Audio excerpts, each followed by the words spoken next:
गोपी जना वल्लभ गिरिवरधारी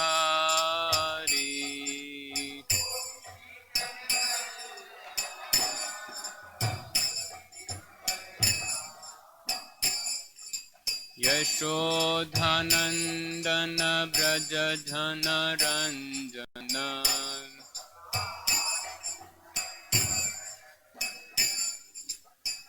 यशोदानंदन ब्रज जन रंजन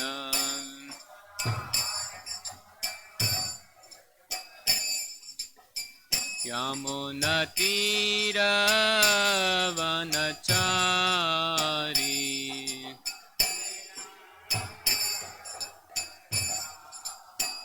यमुना तीर वनचारी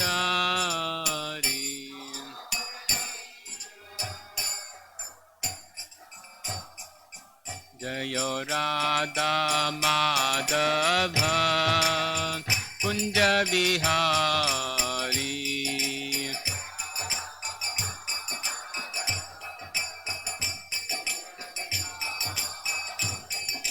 गोपी जना वल्लभ गिरिवरधारी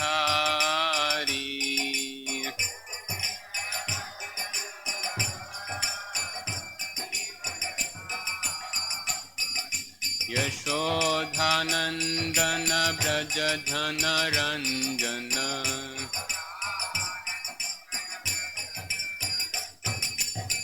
यमुना तीर वनचारी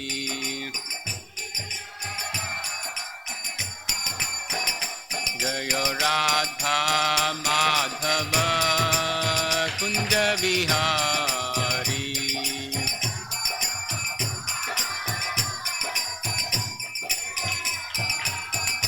जय राधा माधव कुंज बिहारी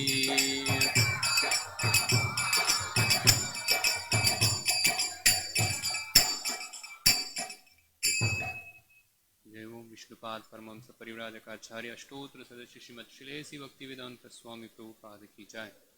जय ओम विष्णुपाद परमहंस परिव्राजकाचार्य अष्टोत्र सदस्य श्रीमद् श्रील भक्ति सिद्धांत सरस्वती गोस्वामी महाराज प्रभुपाद की जय। ग्रंथराज श्रीमद्-भागवतम की जय। ओम नमो भगवते वासुदेवाय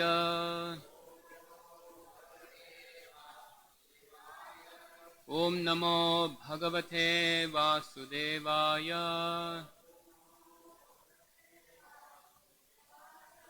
ओम नमो भगवते वासुदेवाय।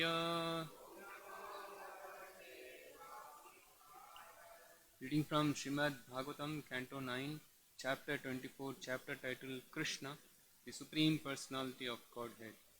Text 65. Please repeat. Yasya Ananam Makarakundalacharukarna Rajat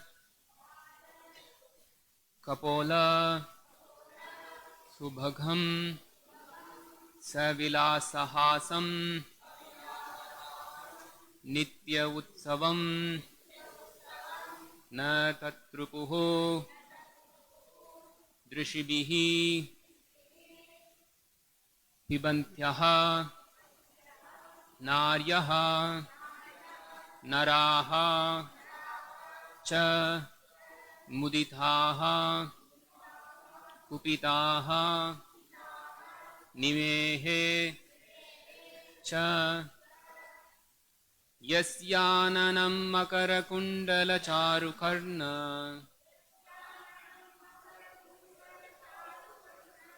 Rajat Kapola Subhagham Savilasahasam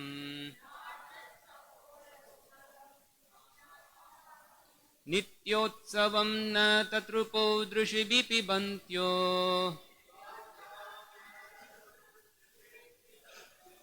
Naryo narascha mudita kupita nimescha यस्याननं मकरकुण्डलचारुकर्ण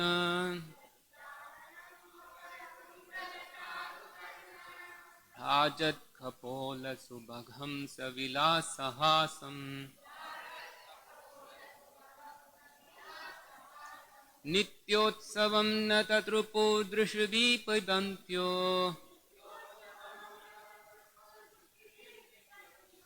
नार्यो नराश्च मुदिता कुपिता निमेश्च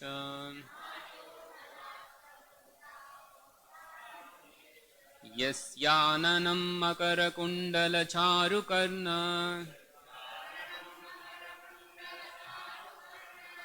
राजत्कपोलसुभगं सविलासहासम् नित्योत्सवं न तत्रुपुर्दृशिभिः पिबन्त्यो नार्यो नराश्च मुदिता कुपिता निमेश्च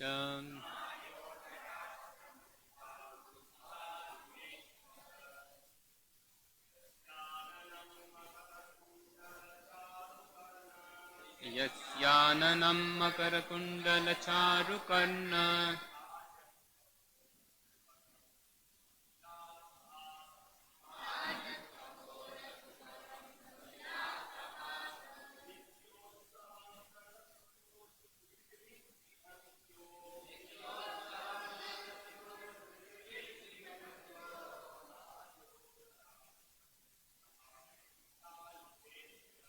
नार्यो नराश्च मुदिता कुपिता निमेश्च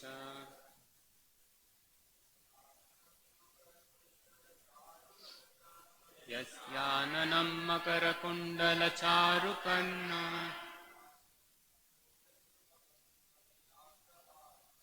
राजत्कपोलसुभगं सविलासहासम्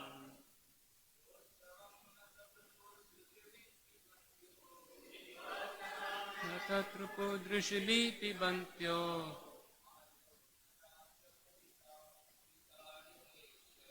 नार्यो नराश्च कुपिता कुपिता निमेश्च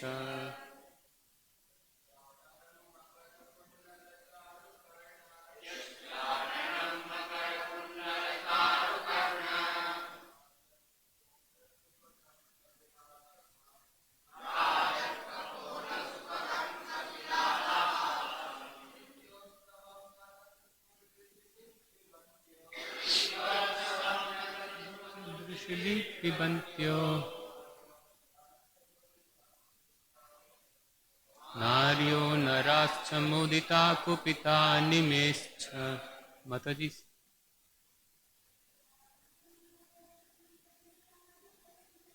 यस्याननं मकरकुण्डलचारुकर्ण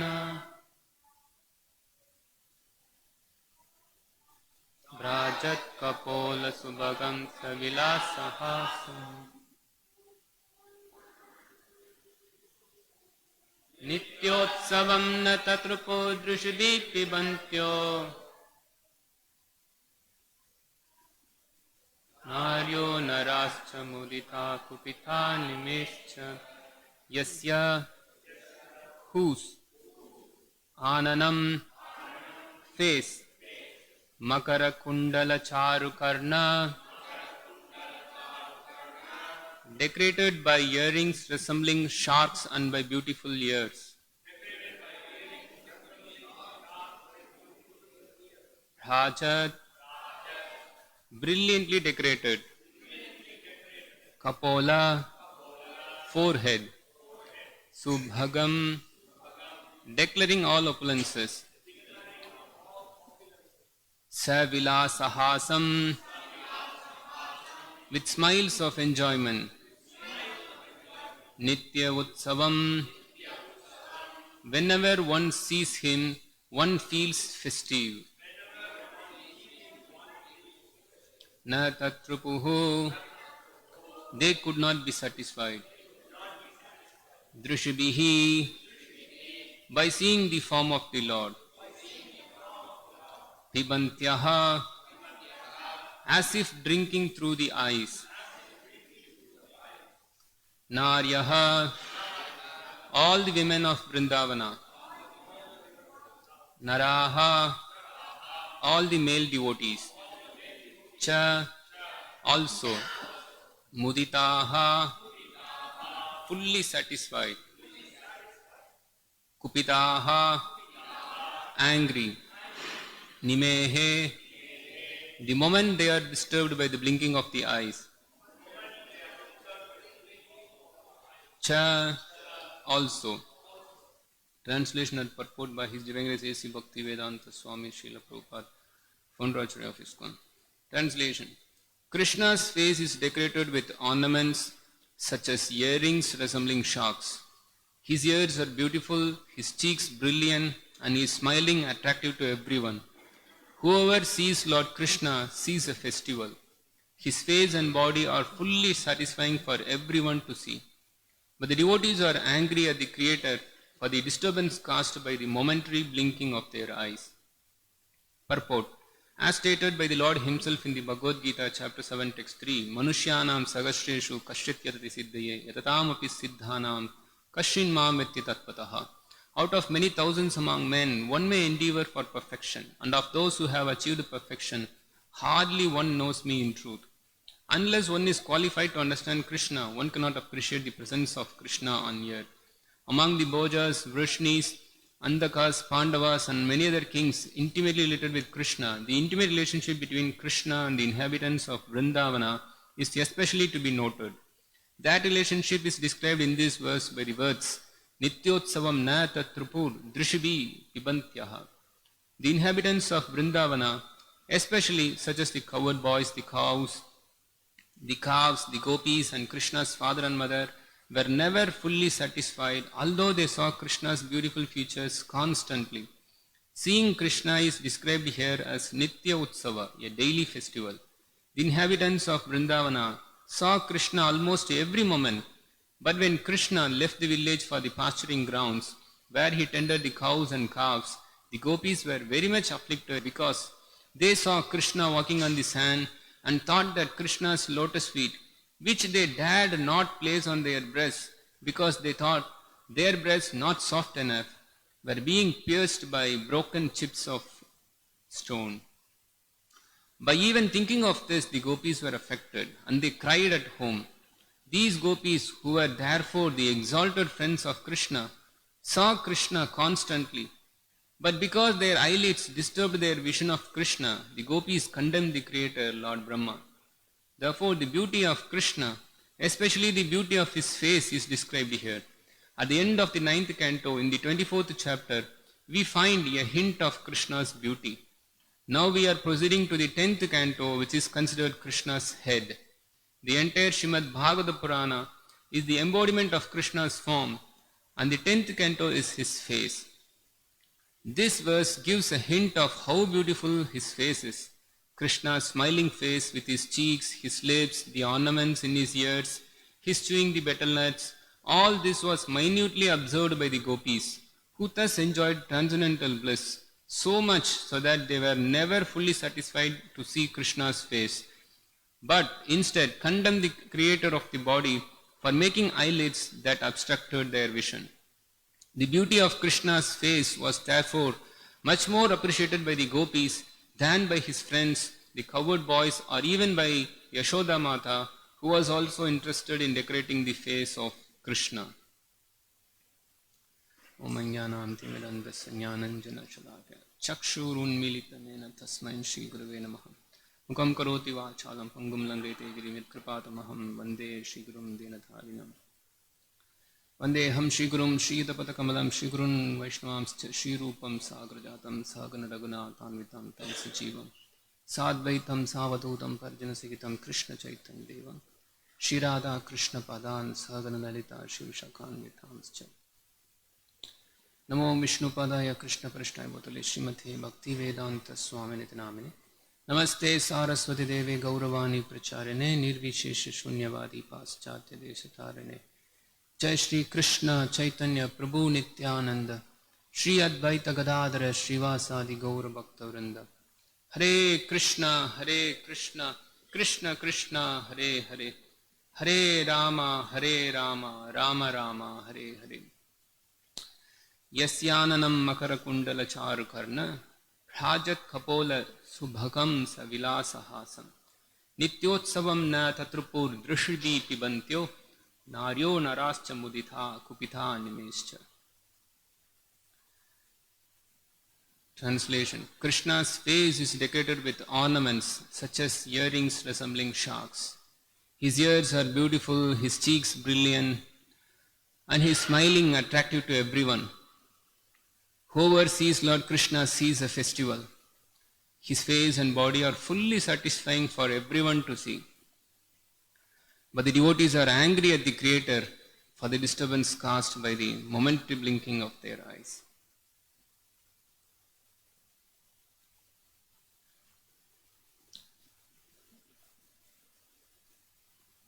Hare Krishna. It's very nice to hear. Śrīmad-Bhāgavatam is it's just pure nectar. Śrīmad-Bhāgavatam is pure nectar, and Srila Prabhupada's purport to Śrīmad-Bhāgavatam, which is also non-different from Śrīmad-Bhāgavatam, it's full of so much nectar. Just how we see the particular verse, which is describing the topmost nectar, the beautiful form, particularly the face of Krishna's form, is very beautifully described here in this particular verse. On the whole, Śrīmad-Bhāgavatam is pure nectar. This is right there in Śrīmad-Bhāgavatam itself. Vyasadeva, in his beginning of Śrīmad-Bhāgavatam, he says that Nigama kalpataror kalitam palam shukamukat amrita dravya samitham. He says that this literature which I am composing, Vyasadeva, he is just composing this Śrīmad-Bhāgavatam. He says that this is the essence of the whole Vedic literatures, the whole body of Vedic literature. It's huge, it's enormous. There are Shrutis, Smritis, and there are so many Puranas, then Itihasas, then Dharmashandra. There are so many things are there. But Vyasadeva says, Nigama kalpataror galitam palam shukamukat amrita dravya samitham. But what I am presenting now, this is the essence. Saram saramekam. This is the essence of the all collected anthology of verses of the whole body of Vedic literatures.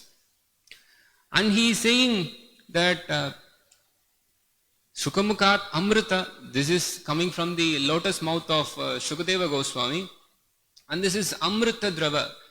Drava refers to it's not like a very solid. Srila Prabhupada, he translates this as semi-solid, that which is relishable to take. Means like honey. It's not like a liquid, it's not like a solid, but like a honey, like nectar. So he says the Amrita Drava Samitam. Then Vyasadeva writes, Pibata Bhāgavatam Rasamalayam. Drink. Pibat, everybody knows this. Whoever knows Hindi, they know Pibat means drink. He says, drink, relish this whole Śrīmad-Bhāgavatam. This is Rasamalayam. We hear often the preachers of the Krishna conscious movement quote from Bhagavad Gita, which is the words of the Supreme Personality of Godhead Lord Shri Krishna, that Dukkhalayam ashashvatam napnavanti vatmanaha. Krishna says the whole material world is Dukkhalayam. This whole material world is just Dukkhalayam. It's a complete place of misery. The whole material world is designed for suffering. So everybody is suffering here. But Vyasadeva is calling for all the conditioned souls. Pibata Bhāgavatam Rasamalayam. Come here. Come to this Purana. Read this literature. This is full of Rasamalayam. This is a place of rasa. Rasa refers to a taste, a mellow, which one can relish. It's a nectarian juice is present in this particular literature. So come and drink this literature.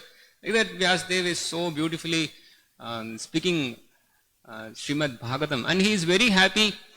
He says that Shukamukat Amrita Dravya Samitam. He says that this is coming from the mouth of Shukadeva Goswami. Shuka refers to a parrot. Shuka, if you see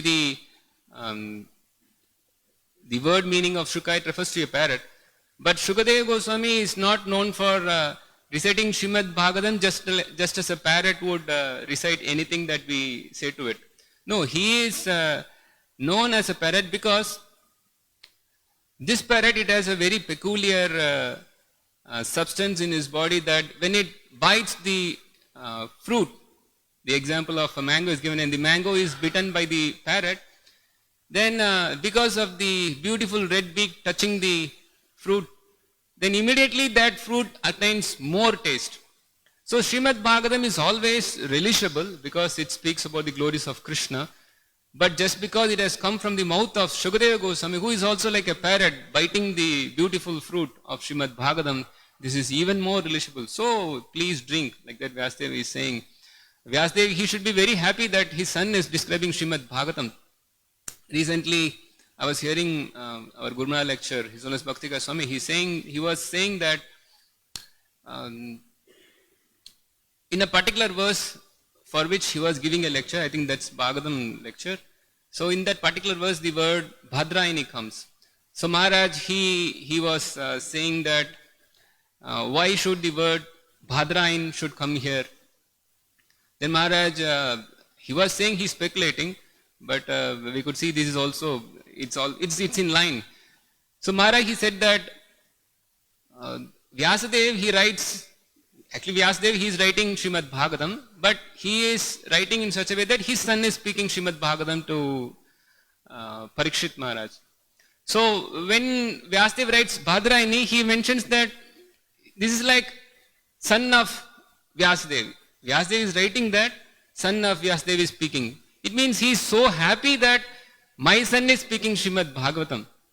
In many places we can see Shri Bhadrayani Uvacha, the son of Vyasadeva, or Vayasaki. Vayasaki means the son of Vyasadeva. So we can see for maybe two reasons. One reason, Vyasadeva is so happy that my son is speaking Śrīmad-Bhāgavatam, the glories of Kṛṣṇa. The other reason could be, this is the son of Vyasadeva is Shuka who is speaking. There may be many Shukas, but he is the son of Shukadeva who is speaking. And Vyasadeva is obviously very happy that his son Shukadeva Goswami is presenting Śrīmad-Bhāgavatam. So Śrīmad-Bhāgavatam is it's always very relishable, and one should be very, just like how Vyasadeva is so happy that his son is speaking Śrīmad-Bhāgavatam. So we should be happy. All the parents should be happy if their son is speaking, presenting Śrīmad-Bhāgavatam. If the mothers and the fathers of a glorious son who is speaking Śrīmad-Bhāgavatam, then they should be very happy, just like Vyasadeva is so happy. Vyasadeva was initially upset that my son, after coming from the womb of his mother, immediately left the house. But later he heard Śrīmad-Bhāgavatam from his father, and he started preaching Śrīmad-Bhāgavatam.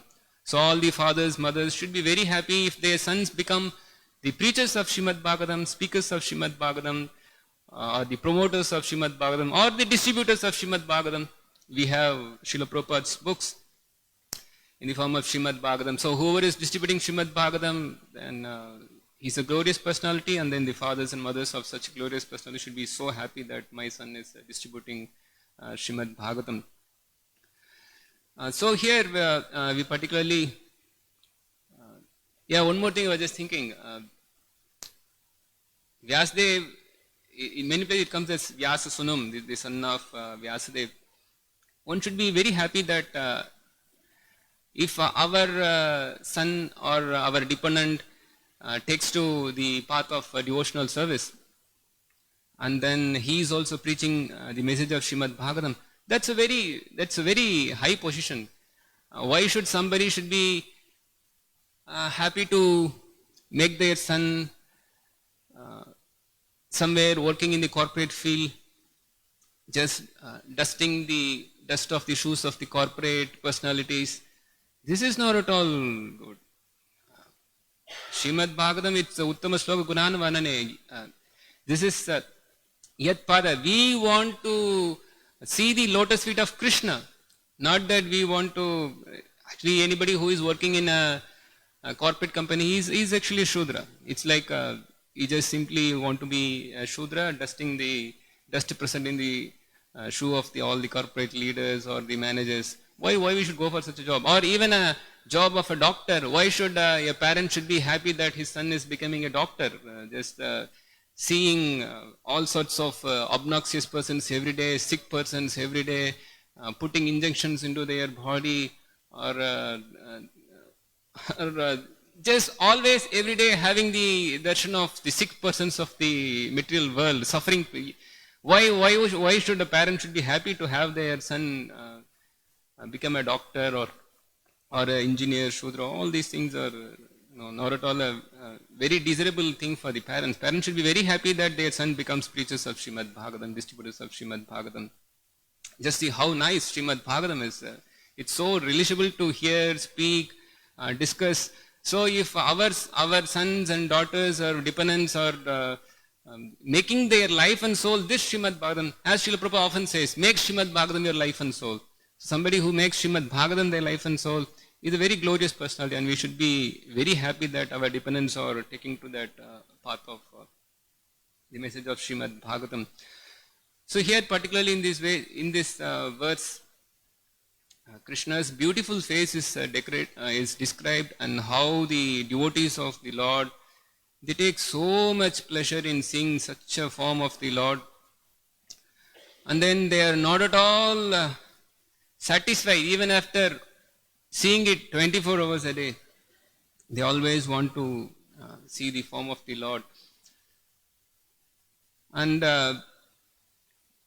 this particular, actually we are in the climax of the 9th canto of Śrīmad-Bhāgavatam. Climax is the culmination, and it's a very beautiful culmination for the 9th canto, that it ends in describing the beautiful form of the Lord and the appearance of Lord Shri Kṛṣṇa in the dynasty of Yadu is described in this particular climax of the end of the 9th canto. It's very nice how Vyasadeva is presenting Śrīmad-Bhāgavatam. Before coming to the pastimes of Lord Shri Kṛṣṇa, Vyasadeva is he has so meticulously presented the whole Bhagavad Tattva Vijnana in the first 9 cantos. Of course, the 10th canto describes the Sammam Bonam. But he has, step by step, gradually taking the reader from the gradual step towards God realization, and then ultimately coming to the full realization, which is Lord Shri Kṛṣṇa. So it's a gradual reading. Śrīmad-Bhāgavatam is it's a gradual reading from the first canto, then to the 9th canto, till the 9th canto, and then comes the 10th canto. So we should read Bhagavatam like that. Then we'll be able to properly relish all the pastimes of the Lord. It's very nice how Śrīmad-Bhāgavatam is so nicely presented by Srila Vyasadeva. Vyasadeva, he begins Bhagavatam by saying that Om Namo Bhagavate Vasudevaya, that I offer my respectful obeisances unto the personality of Godhead Vasudeva, who is the son of Vasudeva, and he is the Janmatiyashta, he is the source of all existence, he is Swarat, and then even the great demigod, they become illusioned by him, and I Satyam Param Dhimahi, to that absolute truth I bow my head. Like that, Vyasadeva is starting his the work of Śrīmad-Bhāgavatam. Then he says, what is there in Śrīmad-Bhāgavatam? Dharma Projita, all sorts of nonsense is kicked out, even liberation is also kicked out of Śrīmad-Bhāgavatam. Then he begins writing that once upon a time in the forest of Naimisharanya, Naimishe, Animisha Kshetre, the forest of Naimisha. Animisha Kshetre, it refers to the Lord who doesn't blink. That's why the Lord is called Animisha. He never blinks. Oh, that's a link for this particular verse also. Here, we are all blinking. We have to close our eyelids, but the Lord is not like that. He's Animisha. So Animisha Kshetre. So in that forest of Naimisharanya, there were a group of sages headed by Shaunaka. So they were asking some questions to Sutta Goswami. These rishis, they had a meeting. Prabhupada often says, there was a meeting in Naimisharanya. He refers to the meeting between the Sutta Goswami and the Saunaka rishis. So in that meeting, it's a public meeting, and this meeting is only of the Brahmanas, because the Brahmanas, they were thinking how we can do good to people. The Kali Yuga has come and people are really bad, and then in the future it's going to be even more bad. So how we are going to do good to the people? So they were thinking of this, and then now they are requesting the Sutta Goswami, you please tell us. We have been engaging for centuries, maybe 1,000 years, they were engaging in sacrifices, but still this sacrifice, it's a fire sacrifice, fire coming, there is smoke, and then all their eyes are fully covered with smoke, they cannot see properly. Now they are thinking that, no, we want to hear about Kṛṣṇa. So they are directly telling Sutta Goswami that, you please let us know where has dharma has gone. Dharma kam sharanam gataha. Where has dharma gone? Kṛṣṇa, the Supreme Personality of Godhead, why he appeared in this world to the son, as the son of Devaki, and where has he gone now? So where has dharma kam sharanam gataha? Where has dharma taken shelter now? And you please speak about the glories of that personality of Godhead who is born as the son of Devaki. Vayam trunavatrupyama uttama sloka gunanu varnane.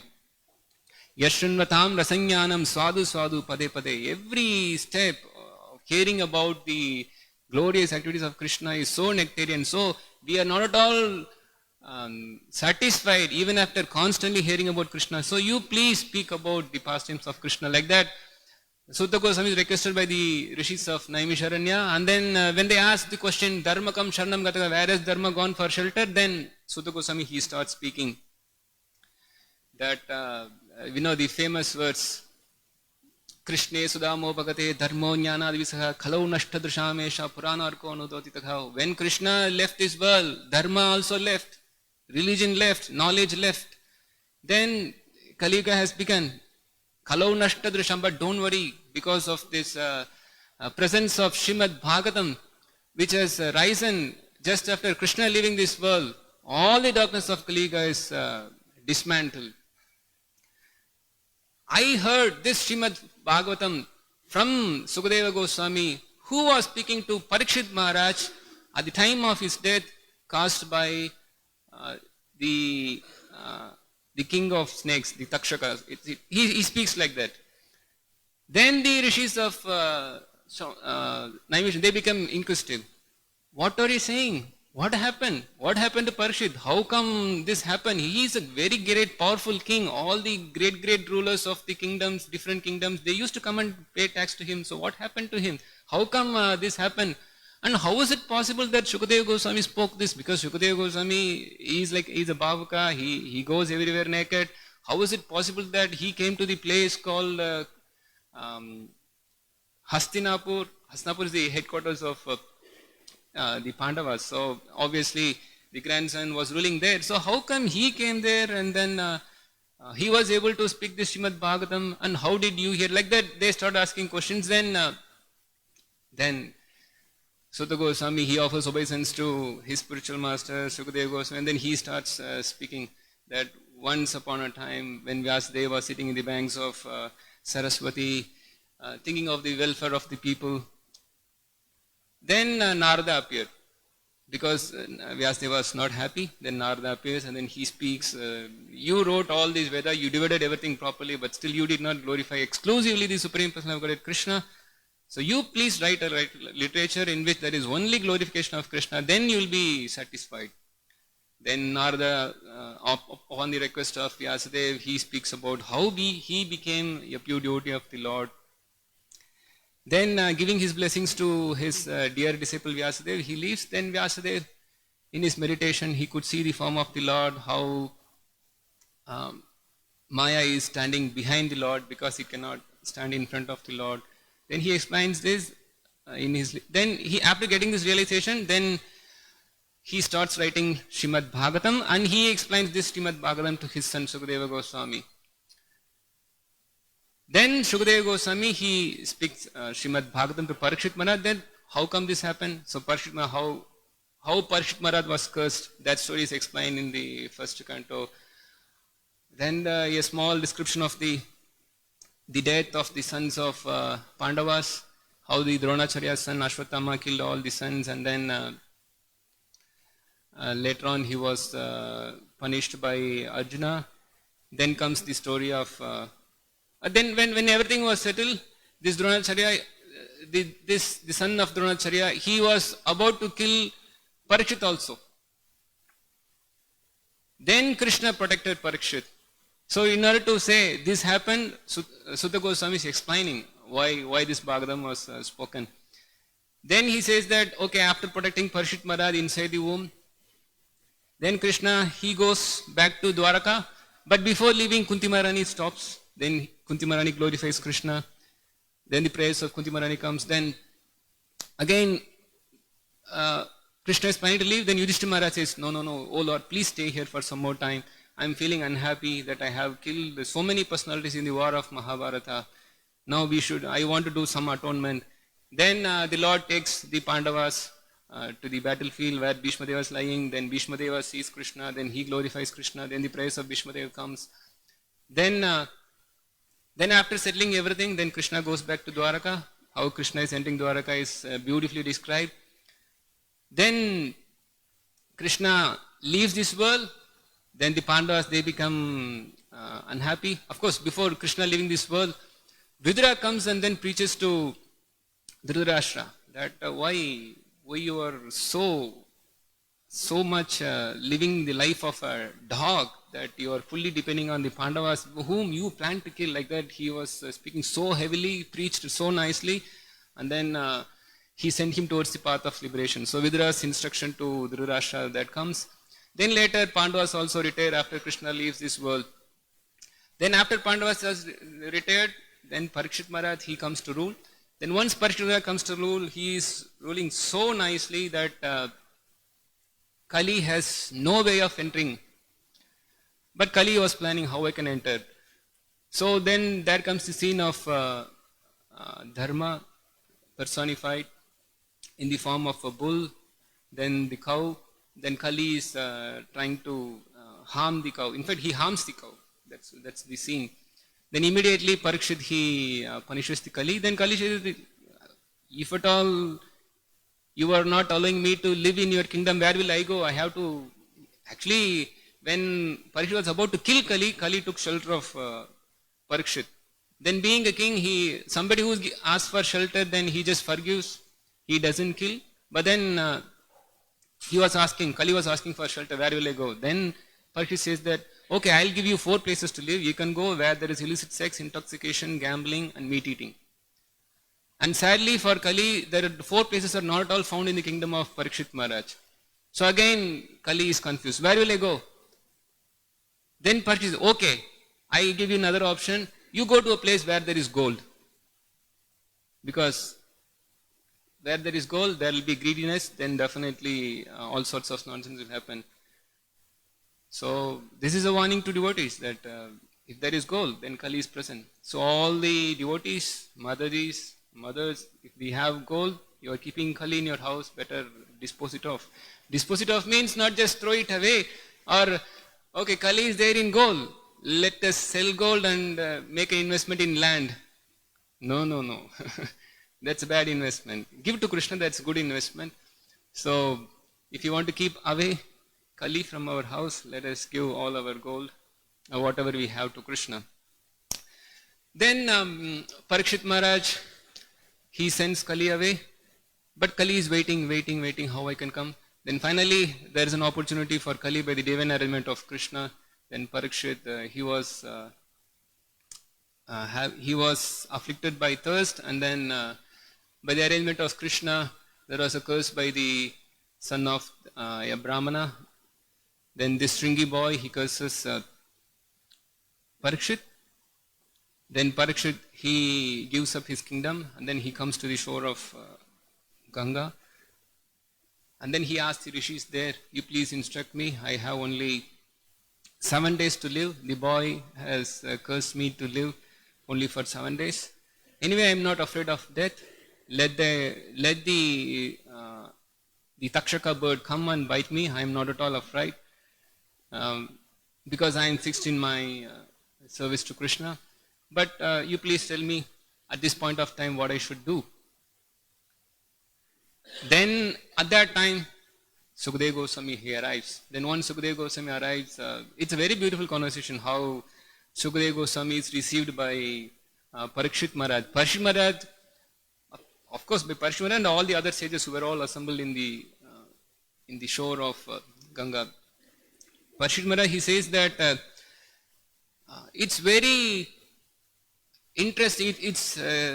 It's unbelievable that we could see a personality like you. This is what Sukadeva Goswami is being told by Parikshit Maharaj. It's very unbelievable because for an atheist, it is not possible to stand in front of the Supreme Personality of Godhead. So similarly, how we who are all Kshatriyas, materialistic persons, how we are able to have your darshan, like that he is speaking. Because this atheist, it's not possible. How come an atheist stand in front of the Supreme Personality of Godhead? Because atheist means he doesn't accept the Supreme Personality of Godhead, and now the Supreme Personality of Godhead is standing in front of an atheist. So it doesn't happen. So like that, Parikshit Maharaj is speaking so humbly that we are just sense in the ears how it is possible for us to be in front of you who are a very self-realized person. Then Parikshit Maharaj asked Sukadeva Goswami that you please tell us what I should do, what I should think of, what I should do now, what I should hear now, what I should japa, what I should chant now, because this is the last stage of my life. You please let me know what I should do. These are the things I want to know. Then Sukadeva Goswami, he just starts speaking. That he says that Varyaneshate Prashna, nice question you have asked me. Then he says that what is the verse? Shrotavyadini Rajendra Naranam Shanti Sakashashaha Apashyatam Atma Tattvam Griheshu Grihametinam. There are thousands and thousands of literatures for all the nonsense people to hear. But the question that you have asked, that's very perfect. I'm very happy that you are asking such a nice question. Similarly, even when the Saunakadi Rishis were asking Sutta Goswami, they were also saying that Sutta Goswami was saying that Munaya Sadhu Prishtoham Bhavadbir Lokamangalam, that I am very happy that you Rishis are asking so nice questions about me. So these are nice questions about Krishna. These are all very nice questions. Anyway, we always want to ask some questions. Then the questions about Krishna are very nice questions. So the spiritual master, the great rishis, they become very happy when their disciple ask questions regarding self-realization towards the path of God consciousness. So Sukadeva Goswami, he becomes very happy. Then he starts speaking Śrīmad-Bhāgavatam. And we know Śrīmad-Bhāgavatam, it's a Mahapurana, so it has the 10 Lakshanas. The 10 Lakshana, and there is a verse also in Śrīmad-Bhāgavatam, it comes in the second canto, I think, Atra Sargo Visargascha Asthanam Poshanam Urteha, then Manvantara Isha Anukataya Nirodha Mukti Ashrayaha. So the 10 things are there, the Lakshanas of Mahapuran. So the first is Sarga, then Visarga. It comes about there is a creation, then there is sub-creation. In fact, Parikshit Maharaj, he starts asking this question. You please tell me how this world, how this universe came into existence, how this the creation is being maintained and how it is annihilated, and what is the time factor, and how the time is moving, and what are the different planetary systems, and what is there in the outer space, and what is there in the inner space, and who are the inhabitants of the different spaces, and then how these living entities meet with death, and what are the fruitive activities. Like that, then what are the different incarnations of the Supreme Personality of Godhead, and then who are the progenitors of the humankind, and all the other. So he asks so many questions, and then he says, you please explain everything to me. Then Sukadeva Goswami, he systematically starts presenting Śrīmad-Bhāgavatam. Then he starts with the creation of the different elements. Then, in fact, after the creation of the elements, then the universe is created. Then Brahma is created. Then Brahma, he is doing tapasya to know what he should do with all these elements and how the creation should go ahead. Then comes the Chatusloki Bhagavatam, because after meditating for after doing tapasya for 100 celestial years, he was able to finally see the Lord. Then he starts glorifying the Lord with Chatusloki Bhagavatam. Then he does the creation. So that creation is explained. So in the meantime, the rishis, actually this is spoken by Shukadeva Goswami to Parshit Maharaj, and this is heard by Sutta Goswami from Shukadeva Goswami. So when Sutta Goswami is explaining this to Shaunakadi rishis are feeling very technical matter, this creation. Really very technical, these elements, creation. So they said, they were thinking that we heard about Vidura, so let us ask about Vidura. So they asked, oh Sutta Goswami, you spoke about Vidura, no? What happened to Vidura afterwards? After he spoke these things to Dhritarashtra, what happened? Like that, they changed the matter because they were not comfortable with this technical thing. That's what Bhagavatam says, that they became, they want to, in fact, Srila Prabhupada, he writes in the purport that there are two types of personalities. Somebody, they want to understand God through these material elements. So for them also Bhagavatam is giving. Yes, you can understand. You just study how the creation comes, how the Lord creates, everything that is also there. And somebody, they want to hear directly the pastimes of the Lord, activities of the Lord. So like that, in order to hear directly the activities of the Lord, the Shaunakadi rishis are questioning Sutta Goswami. You speak about Vidura, what happened to Vidura afterwards? Then Sutta Goswami, he again refers to Shukadeva Goswami that how Vidura, he left the kingdom of the Pandavas, then he went for parikrama, touring place of throughout the Bharatavarsha. Then later in the touring place, he saw Uddhava, and he heard the news that Kṛṣṇa has, of course I think the news was not revealed to him, I think. Yeah, maybe revealed to him. But he said that Uddhava, he saw Uddhava. And then he could see that Uddhava is showing all the supreme ecstasy of love of Godhead. And then he was asking questions to Uddhava. That time Uddhava says that when Kṛṣṇa left this world, Maitreya, the Rishi Maitreya was also accompanying me. So you please go to Maitreya Rishi, he'll be able to explain. So he directs Vidura to Maitreya, then there is a meeting of Vidura and then Maitreya Rishi, then they start having a conversation, and then when Vidura asks questions, Maitreya Rishi, he starts answering, and he also speaks about the creation. He speaks about the time element, how the time is calculated, and how the different creation happens. After explaining all these things, then he starts speaking about the sub-creation, how Brahma, he created all sorts of living entities, how the Prajapatis were created, how the Chatu Kumaras, the 4 Kumaras were created, and then from the Kumaras, because of their negligence to follow the order of their father Brahma becomes angry. Then from the forehead, because of the anger, then Rudra was manifested. Then gradually from the body of Lord Brahma, so many the music came. Then the bhakti, the manifestation of bhakti as Narada came, then mind, intelligence, everything came. The lust came, Kam, Krodh, Lobh, Moha, Mada, Macha, everything, whatever needed for the creation to run this material world, everything came from the body of Brahma, is nicely explained by Maitreya Rishi to Vidura. Then at some point of time when comes how Manu came, that Swayambhu Manu, he comes from the body of Brahma, he is also a Prajapati. Then Swayambhu Manu, when he was receiving instructions from Brahmaji about what I should do, how I can start my creation, then that time there was a particular scene where they could see that the Bhumi, the earth, was going down to the subterranean region. Then at that time, everybody was wondering what to do, something is going to happen. Then when Brahma was just thinking what to do, then that time a beautiful form some beautiful form came from the nose of Brahmaji. Then it became expanded. Then Varaha came. Then when Varaha came and lifted, that time he killed the demon called Hiranyaksha. Then he put everything in the proper order. and then he left. Then Vidura was questioning, who is this Hiranyaksha? How come he came? We know that he is one of the first demons. So how he came? Then he starts questioning. Then the story of Hiranyaksha comes. Who is Hiranyaksha? Then Maitreya Rishi explains that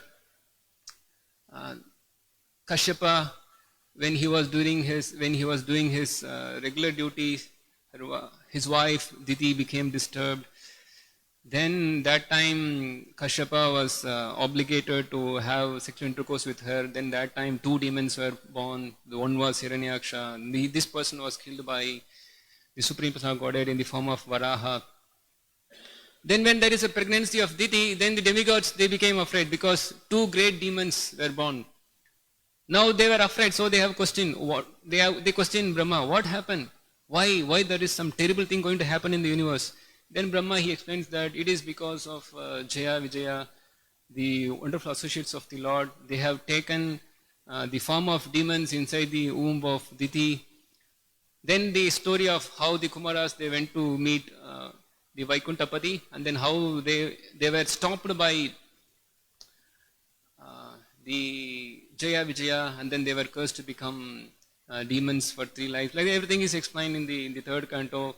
Then once this is explained, then comes the story of Kardama Muni and Devahuti, because now Swayambhu Manu, he has a daughter by the name Devahuti. He wanted to give his daughter to Kardama Muni. Then they unite. Then comes Kapila, then Lord Kapila Dev, then the instruction of Kapila Dev. It's very nice instruction given to his mother Devahuti. So this is how the 3rd canto of Śrīmad-Bhāgavatam ends, with all the instructions of Lord Kapila to his mother Devahuti. Then the 4th canto, it begins by saying that now the Manu, the dynasty of Manu is described. Swayambhu Manu daughter is okay, described. Then Swayambhu Manu's other daughters also given to various personalities. And then Swayambhu Manu has I think Swayambhu Manu has only 1 daughter, I think. I'm not sure. But he has a son also. So, Uttanapada. Priyavrata. So now the dynasty of Uttanapada comes. Then comes the story of Dhruva Maharaj, how he was a pure devotee of the Lord. So the story of Dhruva Maharaj comes. Then afterwards comes the later descendants of Dhruva Maharaj. Then comes the story of Prithu Maharaj. Of course, before Prithu Maharaj, King Vena comes, and before King Vena, King Anga comes. So like that, the story goes on in the 4th canto, the dynasty of Manu. Then Prithu Maharaj, he comes, and then how he meets the 4 Kumaras is explained. Then in his dynasty, King Prachnabarhi, right? So King Prachnabarhi, he comes. That is also explained in the 4th canto. Then later, we see that in the 5th canto, we will see how King Daksha was cursing Lord Shiva because... that is the 4th canto. 5th canto starts with the Priyavrata. 5th canto starts with the Priyavrata. The Uttanapada, that dynasty, after it is over, then the Priyavrata comes. Now Swayambhu Manu wants to install King Priyavrata as the next Manu. But he was not interested in progeny. But still, on the order of Brahma, he takes to the marriage. Then the dynasty of Priyavrata is explained. Then comes Rishabhadev, who is coming in the dynasty. Then comes Bharata Maharaj. Then the story of King Bharata is explained. Then how he took 3 births to attain the lotus feet of the Lord. Everything is explained in the 5th canto. Then interestingly, the story of Priyavrata, when this is explained, it said that he had a very beautiful chariot. Priyavrata was quite unhappy that when the sun was traveling from north to south, when it is in the south, north is not having any light. And when it is in the north, south is not having any light. So there is day and night coming like this. But he was thinking that, what is this? Why there should be day and night like this? Let me have a wonderful chariot and then let me drive through. And then his chariot was so wonderful that it was as if it was like a sun. When the sun is in the northern hemisphere, his chariot will be in the southern hemisphere, so that there is another sun. And when the sun comes to the southern hemisphere, his chariot goes to the northern, and then there will be always light on this side. Like that, he is a very powerful personality because he was empowered by the Supreme Lord for his devotion.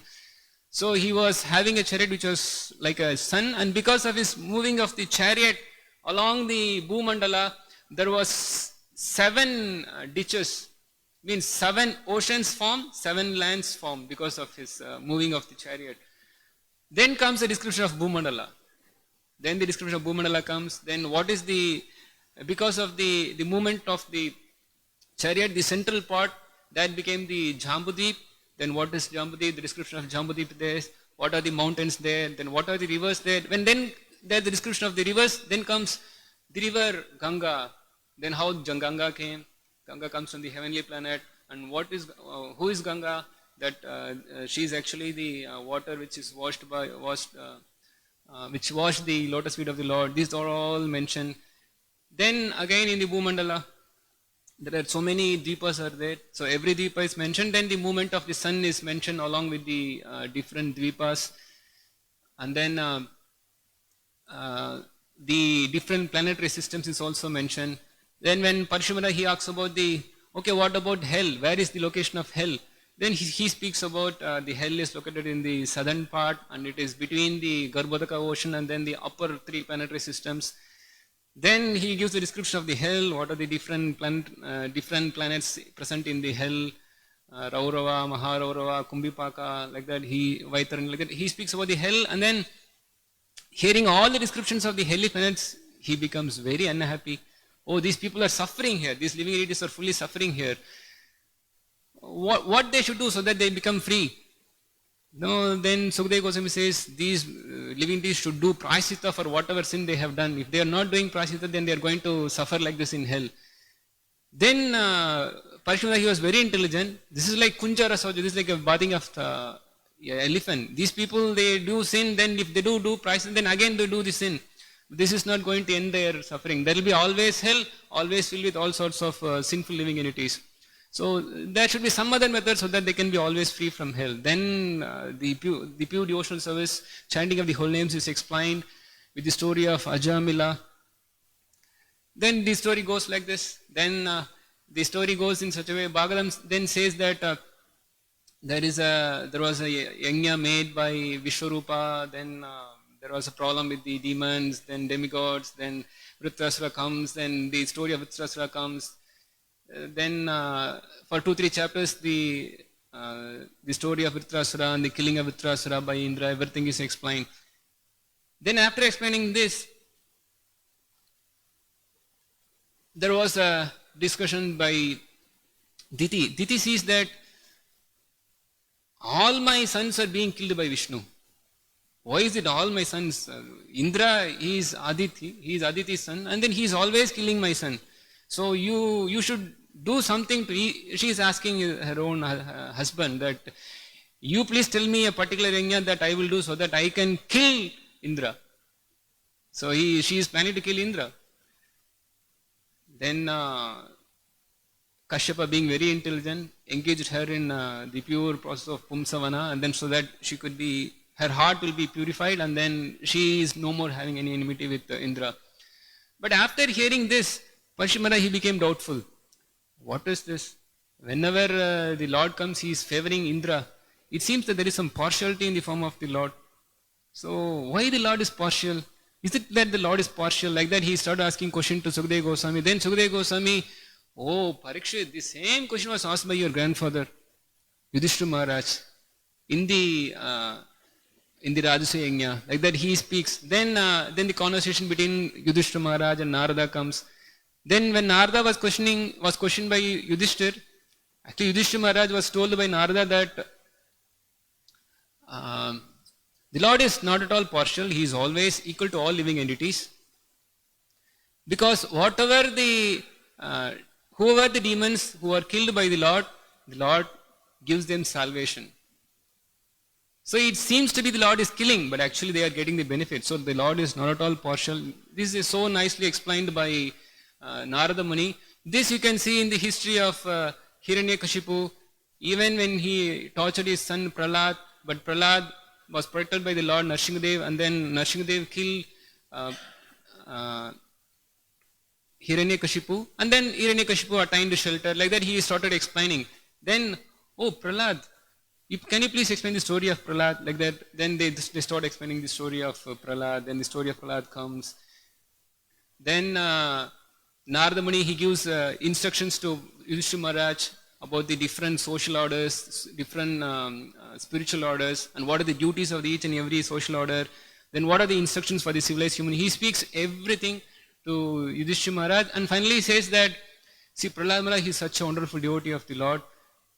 It's agreed, it's very great, but you should know that the Lord is even more favoring you Pandavas, because the Lord was always present in your house. Like that, Narada Muni is glorifying. Can you just open this? Because Narada Muni is just glorifying the position of the Pandavas. Here in this particular verse, if you see, Kṛṣṇa, he appeared in the dynasty of the Andakas, Bhojas and Pandavas. But here we see that even supreme to the position of the Pandavas is the position of the Vrajavasis, the residents of Vrindavana. The position of the Vrajavasis, it's even more higher to the position of the Pandavas.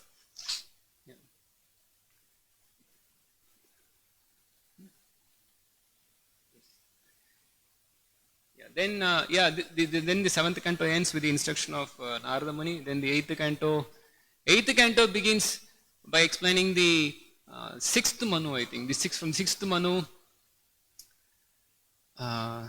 then you will be able to see the personality of Godhead as Ajita or Achyuta, who comes to save the elephant Gajendra.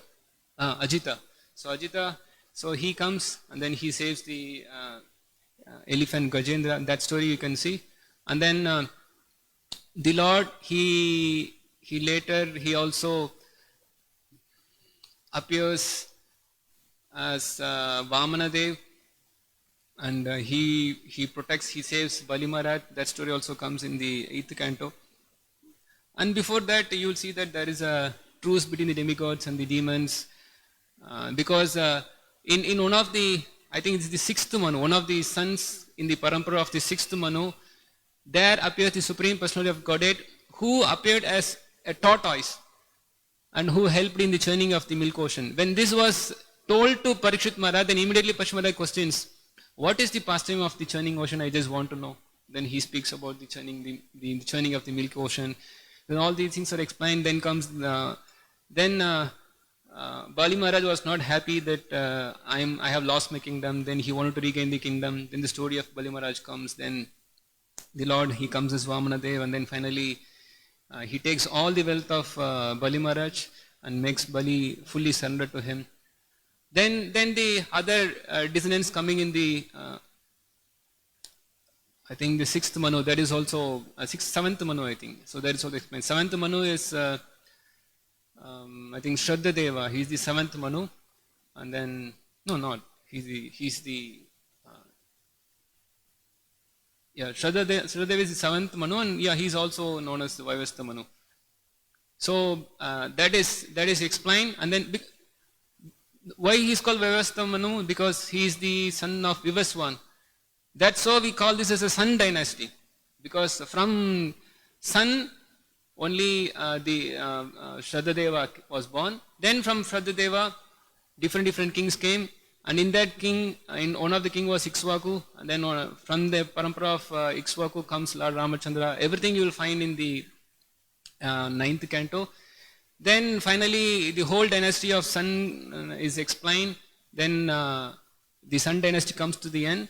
Then how moon was born to a Prajapati, then how moon god came, then how the descendants of moon came, that all you can find in the 9th canto. And now, in fact, the last few chapters we were just seeing only the moon dynasty, the different kings, the Yadu, Yayati, then Yadu, then Bojakas, Handakas, everything you'll, even the Pandavas, they're all coming in the moon dynasty. Everything is explained. And after explaining all the dynasty, finally Kṛṣṇa is now ready to appear. This is what we are just finally boiling up to now, that Kṛṣṇa is now ready to appear. This is the last chapter of this particular canto. And then all the immediate forefathers of Kṛṣṇa, that is also explained by Sukadeva Goswami. Even the father of Kṛṣṇa has also appeared. Now only Kṛṣṇa has to appear. In fact, I'm not sure whether the father has appeared. The father of Kṛṣṇa, he also appeared. Everything is now said. Only Kṛṣṇa has to appear. So everything is set ready. Now Kṛṣṇa has to appear. So before presenting Kṛṣṇa, Vyasadeva has presented everything that a Mahapurana should have, and also simultaneously the pastimes of the Lord interlinked with it, and then the position of the Supreme Personality of Godhead and how he does creation, then what are the activities he does, then winding up. Everything is so nicely presented, and after knowing this Bhagavad Tattva Vijnana perfectly, then now he is presenting Kṛṣṇa, the Supreme Personality of Godhead. So if you just go gradually like this, then it's very wonderful that Bhagavatam is so nicely presenting this supreme knowledge. I was just wondering, the knowledge that Śrīmad-Bhāgavatam is offering us is just nowhere found. Prabhupada always says that Śrīmad-Bhāgavatam has no comparison. In fact, there is no other literature which can even compare to Śrīmad-Bhāgavatam. Shruti Saram Ekam. Nobody can say that there is one more literature which can be equal. No, there is nothing like that. There is only one literature which can so perfectly present the Supreme Personality of Godhead in full, is actually Śrīmad-Bhāgavatam. It is so nicely presented. And that literature is now gradually taking us to the ultimate realization of understanding the full form of the Lord, the original form of the Lord, which is the form of Sri Kṛṣṇa, the Supreme Personality of Godhead. And now that we are seeing here. So nowhere, no literature is there, or there is even no concept of a personal form of the Lord who is young in any religion also, or any literature also. We know there are so many religions of the world, but it's hardly found that there is any particular literature of in a particular religion that they have this concept that God is a very young person, Nava Yavvanam. We say that God is very young. In fact, what we see in Śrīmad-Bhāgavatam has no comparison, and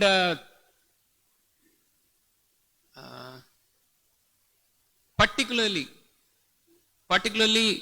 the of course the verse that which we are seeing here, that whoever sees Lord Kṛṣṇa sees a festival, his face and body are fully satisfying for everyone to see, but the devotees are angry at the Creator for disturbance caused by the momentary blinking of their eyes. So I'm just coming to say that the ultimate God realization is that by which one doesn't want to even stop seeing the Lord even for the momentary blinking of the eyelid. This is the ultimate self-realization, which only Bhagavatam is presenting here. What to speak of other literatures? Other literatures may say that first, where is the literature which speaks about God? And when there is some religion, okay, there is some concept. Initially they may have a concept that, okay, nature is everything, nature is God. This is the beginning of some sort of God consciousness. Then the next level, they may accept, okay, there is a creator and he is also a dharmavan. He should be a person who is properly judging and then giving us punishment and giving us reward. So generally some have, at least in the Western world, they have the idea is that God is a person who is sitting on the clouds, on the sky, and then sending us thunderbolt. And he sends the people to hell if they don't accept him, and then he sends them to heaven if they accept him. This is some sort of concept they have. Of course, this is also there in our Shastra, that there is a creator, that there is a controller, and then that he is the supreme judge, he rewards, he punishes. But then there is still more realization that God has a beautiful form, and his form is very attractive, that everybody wants to see that form, speak about that form, wants to hear. Like in the previous slokas, we were seeing that there are so many activities of the Lord. So everybody wants to hear of the activities of the Lord. And now in this particular verse, we see that they want to see the form of the Lord. And this ultimate self-realization is so wonderful that they don't even want to stop seeing the Lord even for a momentary blink of the lights. So this is really the highest form of self-realization. There cannot be any better self-realization, that one wants to see the Lord always. So this is the ultimate God-realization that Śrīmad-Bhāgavatam is presenting to us. We do not say that we want God as a order supplier, that let him give us. He is God, so he has to give us this thing, that thing. No. In many religions, even in our Hindu Dharma also, that there is a concept that, this is true only, that whatever you want, we should go to the Lord, and then the Lord will supply us. Artho Artharthi. Okay, I am in distress, I need something. Oh Lord, please give me, please supply me my daily bread, and whatever I need, you please supply me. You please Dhanam Dehi, Rupam Dehi, Bharya Dehi, you give whatever I want. So this is some sort of realization. But this is a very poor realization in spiritual science, that there is a God and then he has to give me. No, this is the highest realization, that I always want to see the Lord. Why? This ultimate self-realization, you see that the pure devotees of the Lord who always want to see the Lord, they have to condemn the creator of the eyelids of this body. You know, the creator is Brahmaji.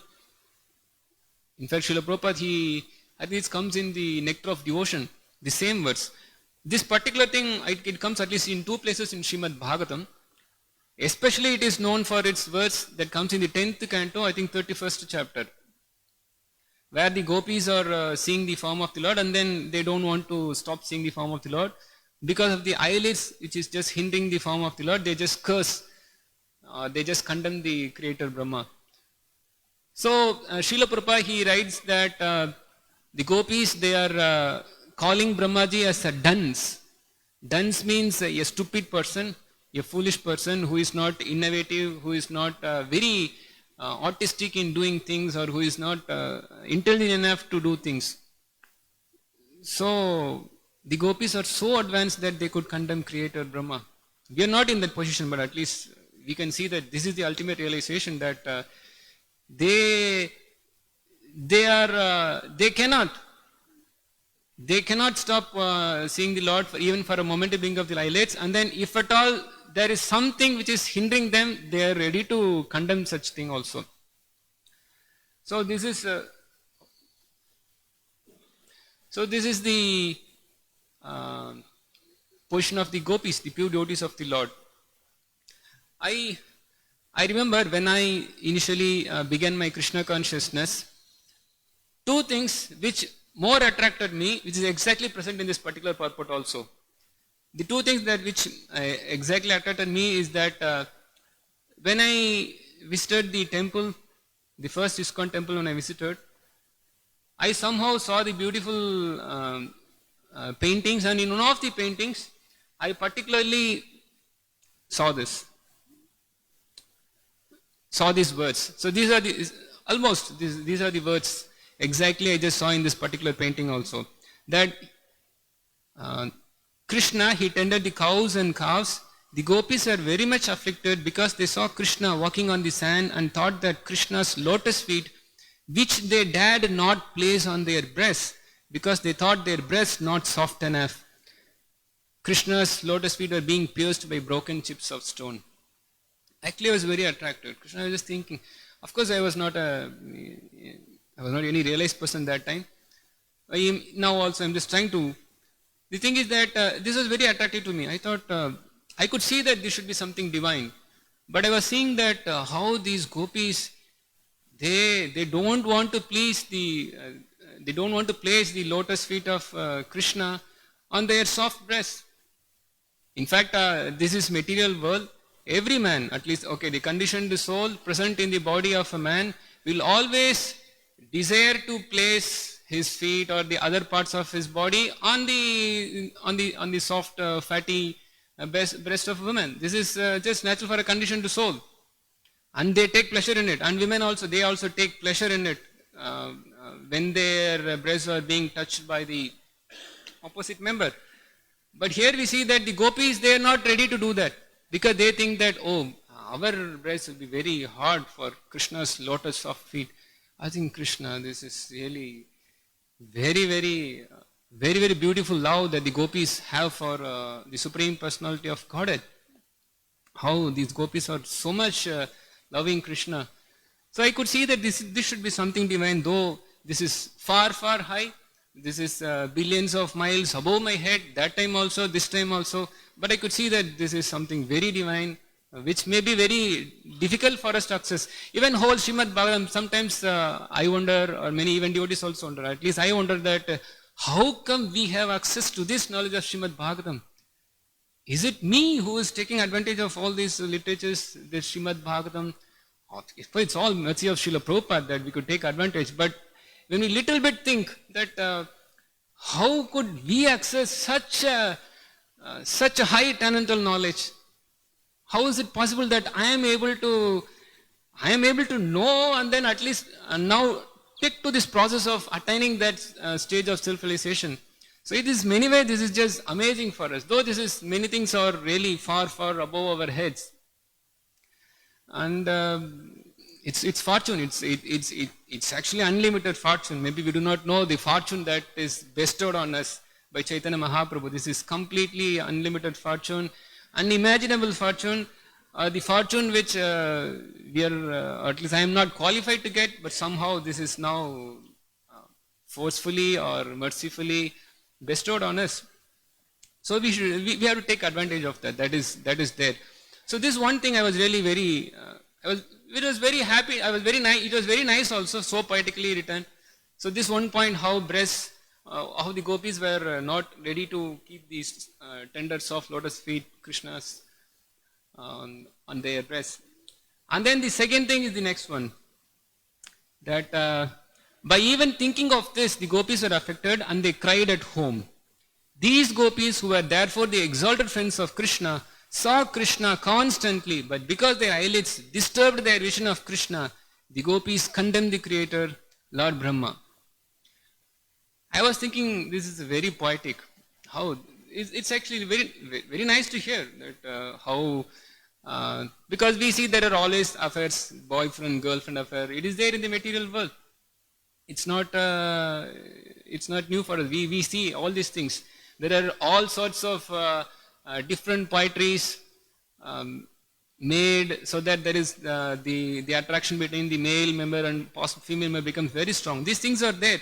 But when I read this, I thought this is very poetic. How the gopis, they do not.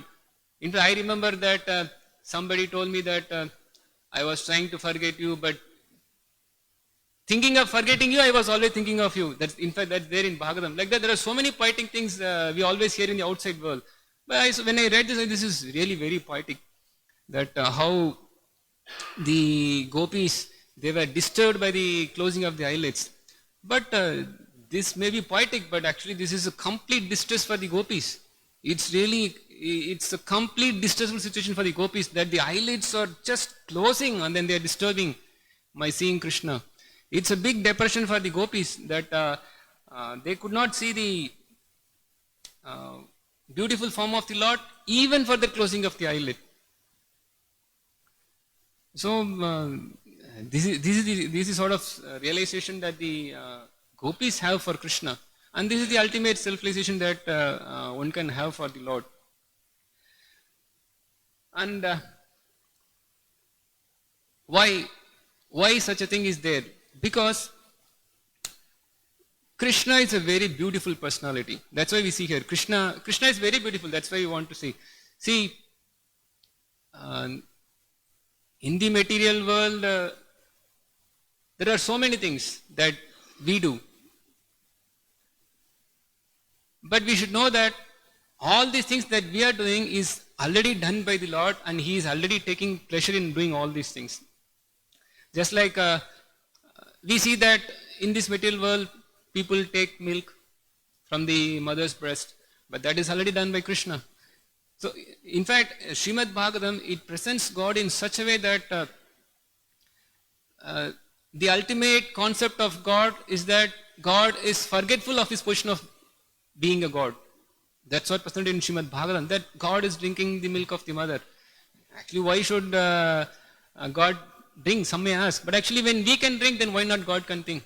If at all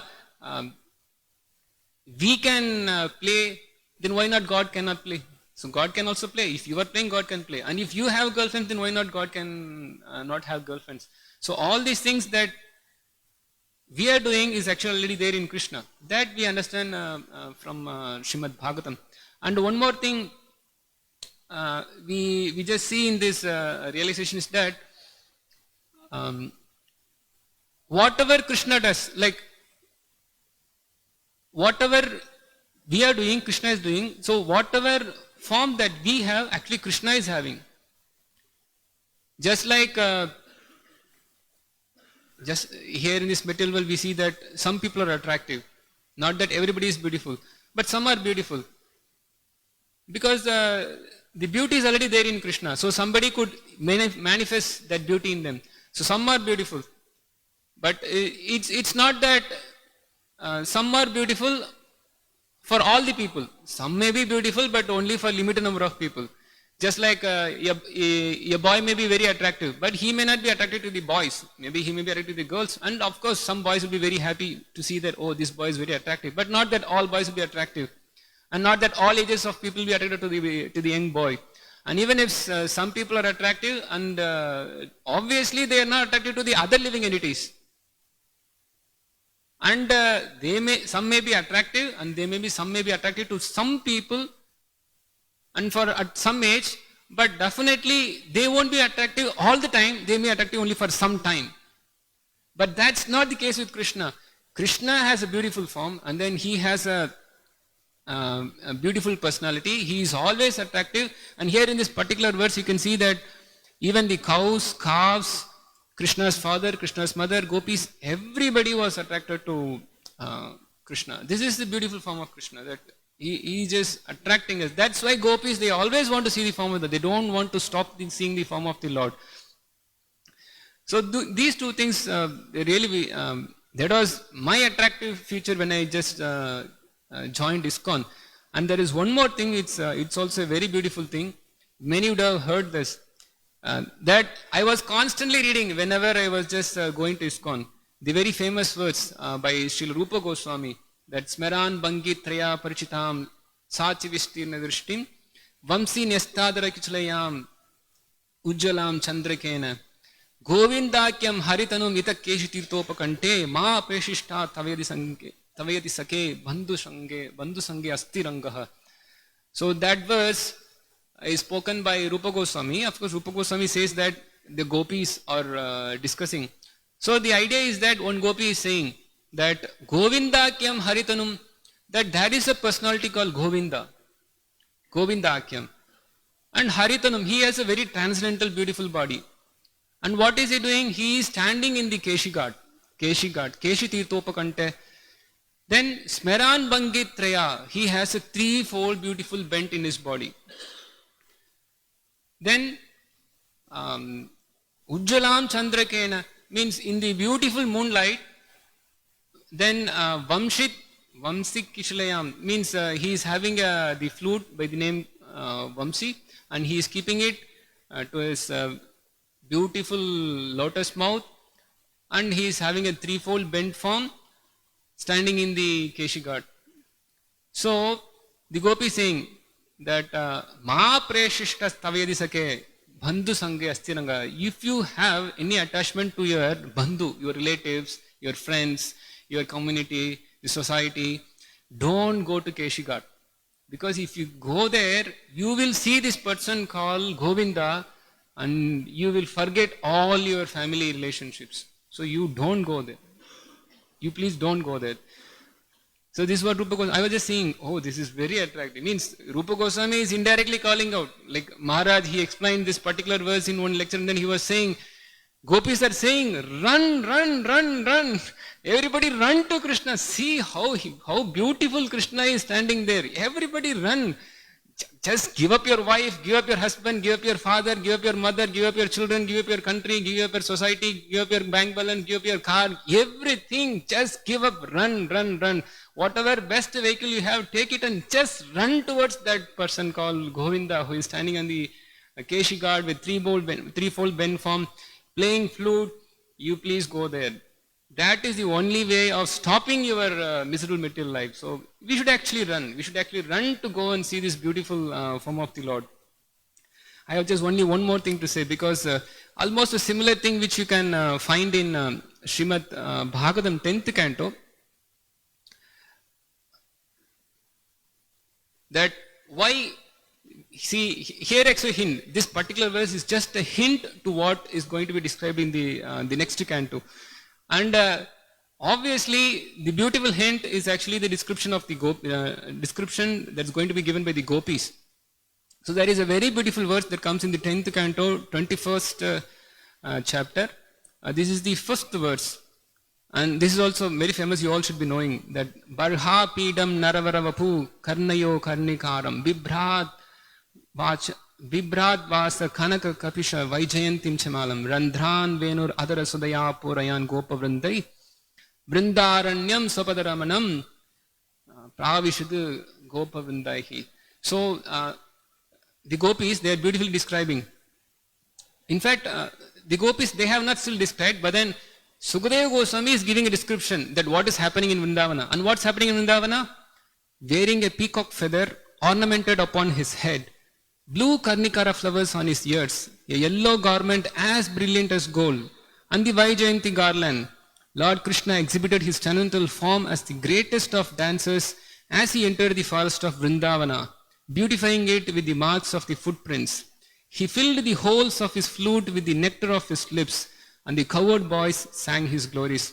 So this is the scene that's happening, how beautifully Kṛṣṇa is going to the forest with his friends, being glorified by him, playing the flute. Now comes the 7th verse, where again the gopis are seeing Kṛṣṇa, and then they are saying, I'm just reading the translation only. The cowherd girls said, "Oh friends, those eyes that see the beautiful faces of the sons of Maharaja Nanda are certainly fortunate. As these two sons enter the forest, surrounded by their friends, driving the cows before them, they hold their flutes to their mouths and glance lovingly upon the residents of Vrindavana. For those who have eyes, there is no greater object of vision." So there in the purport, we see Vishnu Chakra he is saying that the gopis meant to say, oh friends, if you simply remain in the shackles of family life in this material world, then what will you ever get to see? The Creator has granted us those eyes, so let us see the most wonderful thing there is to see, Kṛṣṇa. So the purpose of our eyes is to see Kṛṣṇa. In fact, gopis are saying, if you are in the shackles of material life, what are you going to see? Kṛṣṇa says in Gita, Janma Mrityu Jara Vyadi Dukkha Doshana Darshanam. The thing that we can see with our eyes is Janma Mrityu Jara Vyadi. Do you want to see this? If we don't see the form of the Lord, then we have to see this only. Janma Mrityu Jara Vyadi. We have to see death, we have to see birth, and we have to see old age, we have to see disease, we have to see, not that we have to see everybody having only old age, disease, death. Gacchanti Amalayam. Sheshas Tavaram, that we always see that Ahani, Bhutani, Gacchanti. This is what we are going to see. We are always going to see repeated birth and death. This is material existence. So, our existence of eyes is to only see the beautiful form of the Lord. That we can actually see how gopis are beautifully seeing the form of the Lord. And then they are calling us that, why don't you come? Why don't you please come and see the form of the Lord? He is so beautiful. that gopis are saying that, see, this Meran Bangitraya Parchitam, that if we go and see the form of the Lord Govinda, then definitely we will give up our material life. This is actually seen. Just like in our movement, there are so many brahmacharis here, and then why did they give up their material life? And then there are grihasthas also who have given their jobs and then doing full-time service, and then even there are grihasthas, though they are working outside, still they have taken to the process of devotional life, following the relative principles, chanting Hare Krishna, attending Mangalarti. So how come they are able to do it? Definitely they have seen Krishna, Govinda in Keshigat. We were in Vrindavana. Did anybody see Lord Govinda in Keshigat? Actually we are seeing. Bhagavatam, it says, we know Krishna is not different from Bhagavata. Krishna Tulya Bhagavata. Prati Shloke, Vibhu Sarvashaya, Prati Shloke, Prati Akshare, Nana Arthahaya. It means Bhagavatam is non-different from Krishna. So whoever is reading Śrīmad-Bhāgavatam, they can see Krishna. They are seeing Krishna. Just like whoever gets the glance of the mercy of the words of Srila Prabhupada in Śrīmad-Bhāgavatam, just like the gopis are saying, don't go and then hear the flute playing of Krishna in Keshigat, who is bent in 3 places.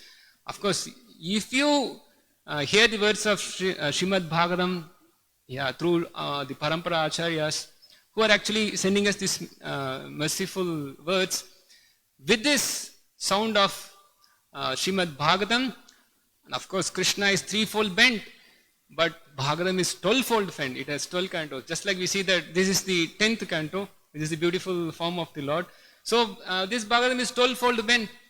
And if you take shelter of that Bhagavatam, means by reading Śrīmad-Bhāgavatam, hearing Śrīmad-Bhāgavatam, and hearing the words of the Śrīmad-Bhāgavatam, then definitely Ma Prekshishta Tavayadi Sake Bandhu Sange Astiranga. See, who are all assembled here, who are all full-time members and who are all taking initiation, definitely they have given up all their materialistic wife, husband, or materialistic enjoyment, because they have seen the Lord in the form of Śrīmad-Bhāgavatam. So whoever is taking shelter and reading Śrīmad-Bhāgavatam, then definitely they will actually see Krishna. Who has taken full shelter of Bhagavatam, which is non-different from Krishna, they are actually seeing Krishna. And one interesting thing which I got.